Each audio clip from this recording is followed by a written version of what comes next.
انت تكره شيعة علي؟ الشيعة يعني علي مو مال الشيعة، هذا داخل باب خيبر ابو تراب، هذا مال يقولون اليوم الشاعر ويد الخشماني يكره شيعة علي. مستحيل، هيك يسموك. اتحدى بشر يقول لي انت كاتب عليهم حرف. رد عليهم قصيدة. اقوى قصير ومربوع اسمر راسه حارف عرف راسا من مشيته ومظهره، ربي منطي هيبه بالمشي بحيث تراب مكه يقوم يوقف بظهره، نشمي وتربى بحضن كاف اليتيم، وامه من حظ وبخت كانت مره،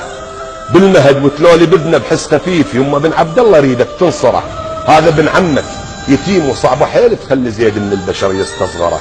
ضحك كان يغمض ويسحب غطاه،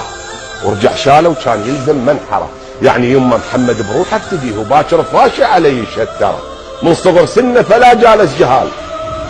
وكان بس ويا الرجال مسامره، واثنين بس وياه كانوا يلتقون، وعلي جد من غيرهم قط ما سرى، الضيعه تلقى يم عمر مرتع صباه، وزوج بنته وعضده وحزام ظهره، وابو بكر رويحته اللي من يغيب عن ساعه بابه يلزم سيطره، الشايل براسه عقل ما شاله غير انسان، الله براسه زارع جوهره، السالفه ما بيها شي من الدهاء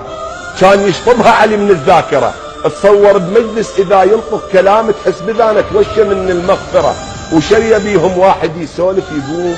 علي دايم وضعه تحت السيطره، تقول مو جلسه تلاميذ بصفوف وعلي واقف بيده شايل مسطره، تقول شخصيه علي بثقل الجبال منها ماخذ كل شيء ما بيه ثرثره، علي كانت كل قريش تبوس ايديه خاطر بقنعه يصلي على صخره، وكرم الله وجهك شي عانت قريش وعافزه والدنيا لاجل الاخره، كان من يحضر حرب كلها تعوف امكانها وترجع ورا تلزم سرى، بيده ياخذها قصاص من اليمين وينفض ايده هناك من الميسره، اللي يلوح ابن ابو طالب هذا راح في خبر كان وفعل ماضي شمره، وعلي حتى اعضاء جدمه معلمات الفعل قبل الصوت وقت الشوشره، ايعاز من عقله لقيه والذوالفقار وورا متفض يجي دور الحنجره، هنا عاد الخيل تقطع كل صهيل